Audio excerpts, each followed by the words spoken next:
Hello everyone. आज के इस लेक्चर में हम बात करने वाले हैं cell cycle and cell division की कुछ बेसिक इन्फॉर्मेशन मैं आपको दूंगी। सो प्लीज़ आप ध्यान से स्क्रीन प्लस मेरी वॉइस पे फोकस कीजिए। Cell cycle and cell division क्या है? जैसा कि हम सभी जानते हैं, जो हमारी जो लाइफ है वो स्टार्ट हुई है एक सिंगल सेल से। हमारी बॉडी किससे मिलकर बनी हुई है? सेल से। Cell is the structural and functional unit of our life. Clear है? एक बार मैं अपनी फोटो छुपा लेती हूँ सो दैट आप अच्छे से इस स्लाइड को विजिबल कर पाएंगे। सेल साइकिल और सेल डिवीजन किस लिए होती है? सेल जो वो डिवाइड करती है इस टाइम बाय डिवीजन फॉर किसके लिए? Growth and reproduction. ग्रोथ और रिप्रोडक्शन किसके कैरेक्टरिस्टिक्स फीचर है? सेल के। ठीक है, हर सेल जो है, जैसे कि ये फर्स्ट वन सेल थी, ये है हमारी जाइगोट की सेल। जाइगोट की सेल जब डिवाइड करती है फर्दर, ठीक है, मियोटिक डिवीजन, माइटोसिस डिवीजन होती है, आपको पता है, जिसमें नंबर ऑफ क्रोमोसोम चेंज नहीं होते, जस्ट सेल का नंबर इंक्रीज होता है।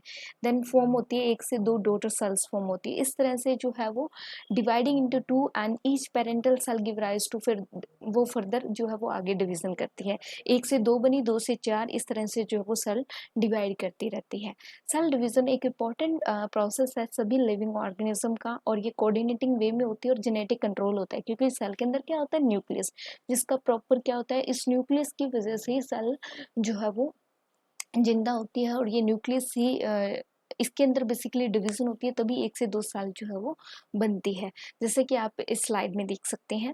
सेल साइकिल क्या होती है? सेल साइकिल में आप एक सीक्वेंस ऑफ इवेंट स्टडी करते हैं, जिसमें आप दो फेज देखते हैं सेल के अंदर की, जो डिवीजन के टाइम पे चलते हैं। वैसे हमको नहीं पता, लेकिन जो जब हम स्टडी करते हैं तब हमें पता लगता है सेल के अंदर दो फेज होते हैं। First that is the interphase and second one that is the division phase, या जिसको हम बोलते हैं एम फेज।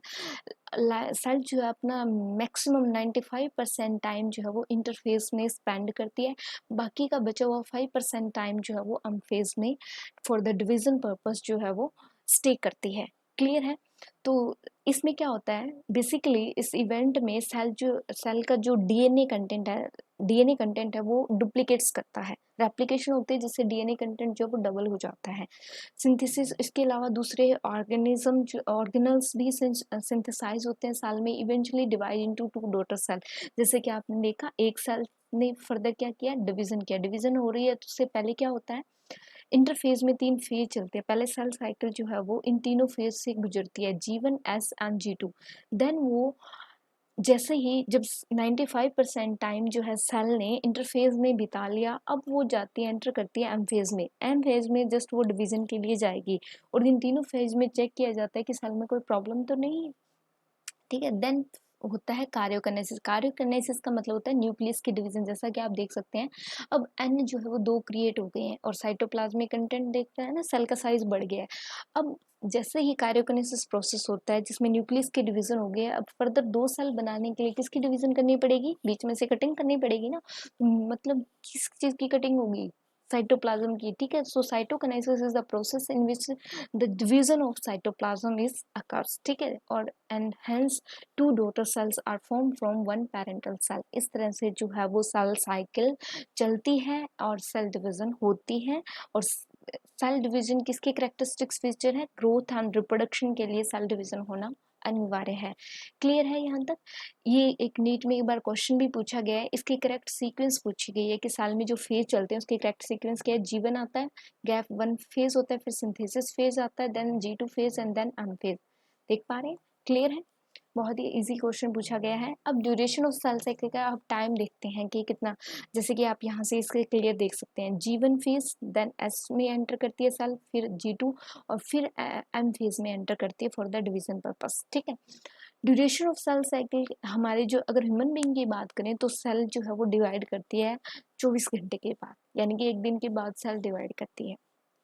कल्चर मीडियम में देखें, दो फेज होते हैं, एक इंटरफेज होता है, एक कम फेज होता है। ज़्यादा टाइम जो है वो सेल इंटरफेज में गुजारती है, और कम टाइम जो है वो अनफेज में।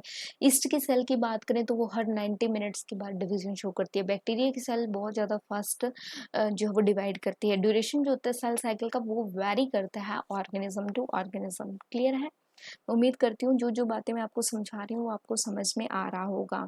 इसमें ये बताया गया है जब एम फेज़ में साइकिल जाती है, एम फेज़ के टाइम पे जब सेल जो है वो साइज़ में ग्रो करती है तो उस टाइम पे क्या होता है, given schematic, sorry 1 second,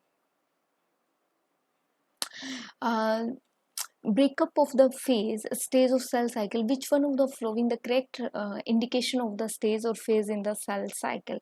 that means karyokinesis. सबसे पहले क्या होते हैं, न्यूक्लियस डिवाइड करेगा तभी तो साइटोप्लाज्म डिवाइड करेगा ना, ठीक है। सो सबसे पहले जब जैसे ही सेल एम फेज में जाती है तो सबसे पहले कार्योकनेसिस होता है, नोट साइटोकनेसिस, ठीक है।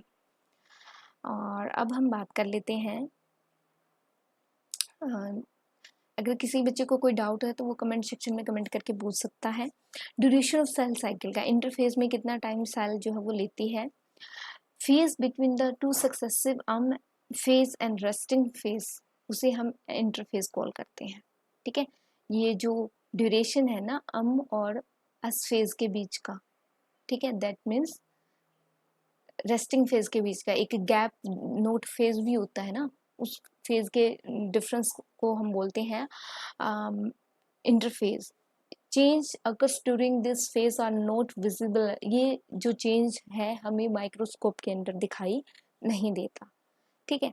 ये आपको पता है जीवन है, S G2 phase and then karyokinesis phase होता है एम फेज में, देन साइटोकिनेसिस होते हैं। इसके भी फर्दर जो है वो काफ़ी फेजेस हैं, वो हम आगे स्टडी करेंगे। एक से सेल जो है वो दो में डिवाइड करती है, ठीक है। ऑल राइट, अब हम जान लेते हैं वन बाय वन, हम इन गैप फेज के बारे में बात करेंगे। तो अब इस एस फेज के बारे में हम स्टडी कर लेते हैं एक बार, सॉरी गैप वन फेज। सबसे पहले हमारा आता है जीवन फेज। इंटरफेज का जो फर्स्ट फेज है दैट इज अ जीवन फेज। इसमें क्या होता है सेल के साथ, सेल की ये इस फेज को हम बोलते हैं गैप फेज भी बोलते हैं और ग्रोथ फेज फर्स्ट भी बोलते हैं। इंटरवल होता है between the M and S phase का, एम और एस के बीच में ये फेज आता है, ठीक है। प्री सिंथेटिक फेज भी इसे कॉल करते हैं। पोस्ट एम फेज मतलब इसके बाद और इससे पहले, ठीक है, क्लियर है। इसमें किस चीज़ की फॉर्मेशन होती है, इसमें आरएनए और प्रोटीन बनते हैं इस फेज में। मोस्ट ऑफ द ऑर्गेनल जो है वो डुप्लीकेट करते हैं और साइटोप्लाज्म का कंटेंट जो है सेल के अंदर बढ़ जाता है। ग्रोथ होती है सेल की गैप वन फेज में। इसकी करेक्टरिस्टिक्स फीचर्स मैंने यहाँ पे राइट किए हुए हैं ताकि आप जो है अच्छे से समझ प्लस रीड भी कर पाएँ, अपने नोट्स बना पाएँ, ठीक है। तो क्या हुआ यहाँ पे, आरएनए कंटेंट, आरएनए और प्रोटीन बना सेल के अंदर, सेल का साइटोप्लाज्म इंक्रीज हुआ, इसलिए इसको ग्रोथ फेज वन बोलते हैं। अब जो है जैसे ही सारा कुछ चीज़ जैसे ही सारी सेल की पूर्ति हो जाती है, प्रोटीन वगैरह सब कुछ मिल जाता है, तब ये जाता है एंटर करती है सेल एस फेज में। अब हम एस फेज के बारे में पढ़ लेते हैं। एस फेज में क्या होता है, इसमें डीएनए जो है वो रेप्लिकेट करता है, यानी कि डीएनए का कंटेंट जो है वो डबल हो जाता है। इसे हम interval between the G and G2 phase, जीवन, ये जीवन है, ये G2 है, जीवन और G2 के बीच का फेज है उसे हम बोलते हैं एस फेज, ठीक है। पोस्ट बोलेंगे जीवन क्योंकि जीवन पीछे रह गया ना, और प्री बोलेंगे G2 से पहले आता है और जीवन मतलब बाद वाला हो गया। अगर हम इसकी बात करें तो इवेंट इसमें डीएनए रेप्लिकेट करता है, डीएनए का कंटेंट इंक्रीज होता है और सिंथेसिस होती है स्टोन प्रोटीन के, सेंट्रियोल डुप्लीकेट करते हैं, साइटोप्लाज्म बढ़ता है और ग्रोथ होती है सेल की। जैसे ही सारी पूर्ति यहाँ से जब जैसे डीएनए का कंटेंट डबल हो जाता है, सब कुछ बन जाता है, सेल को पता लग जाता है कि हाँ अब ये G2 फेज में एंटर कर सकती है। मतलब चीज़ें थोड़ी थोड़ी चीज़ें हर एक फेज से लेके सेल जो है वो मूवमेंट करती है। अब सेल हमारी एंटर कर चुकी है किसमें, G2 फेज में, ठीक है। सबसे पहले एंटर की थी वो जीवन में, फिर एस, फिर अब G2 में, ठीक है। फिर G2 में सेम उसकी ग्रोथ होती है, देन वो एंटर करती है। एस फेज में क्या होता है, अमाउंट ऑफ डीएनए डबल होता है, ठीक है। अमाउंट ऑफ डीएनए जो है वो हमारा, सॉरी यहाँ पे कुछ मिस्टेक हो गई है भाई, स्लाइड इधर उधर हो गई है हमारी, 1 सेकेंड, ओके लीव इट। आपको मैंने वैसे ही बता दिया, ये 2014 में आया हुआ क्वेश्चन है कि एस फेज में क्या होता है, अमाउंट ऑफ डीएनए की जो वो डबल होती है।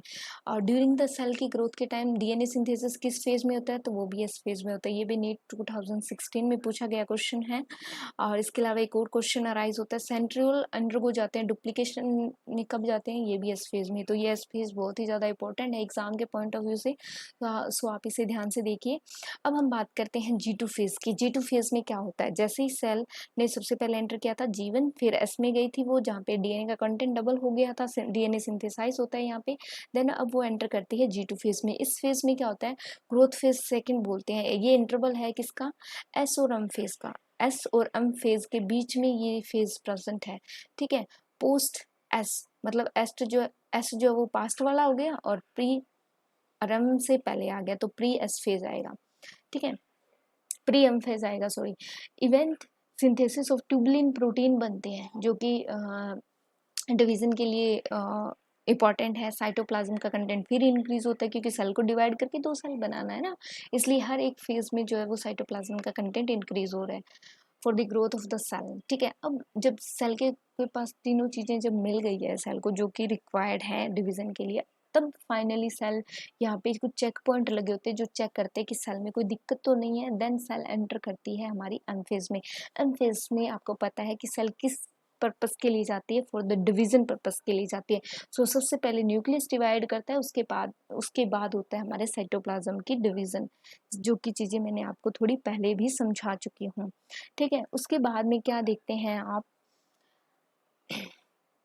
अब हमारी सेल G1 फेज में क्या हुआ था, क्रोमोसोम का नंबर 2 था, ठीक है। सपोज कोई सेल है जिसके 20 नंबर ऑफ क्रोमोसोम है। डीएनए डीएनए में क्या है, डबल स्टैंडर्ड होता है, आप सभी को पता है। लेकिन जैसे ही एस फेज में आता है तो डीएनए का कंटेंट डबल हो जाता है, मतलब 4C हो गया हमारा डीएनए का कंटेंट। लेकिन क्रोमोसोम का नंबर तो सेम ही रहेगा, सिर्फ डीएनए का कंटेंट बढ़ा है, ठीक है। एंड देन G2 फेज में भी हमारा डीएनए का कंटेंट तो 4C ही रहेगा, but chromosome number still remains same, ठीक है।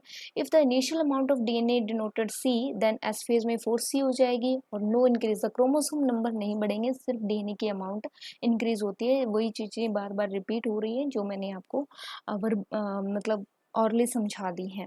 यहाँ पे क्वेश्चन पूछा गया है नीट 2021 के अंदर, अगर फ्रूट फ्लाई के पास 8 क्रोमोसोम है हर सेल में, तो इंटरफेस ऑफ द माइटोसिस होती है। माइटोसिस मतलब डिवीजन होती है जिसमें क्रोमोसोम का नंबर चेंज नहीं होता। म्यूसिस डिवीजन में ही क्रोमोसोम का नंबर हाफ होता है। During interface of mitosis, if the number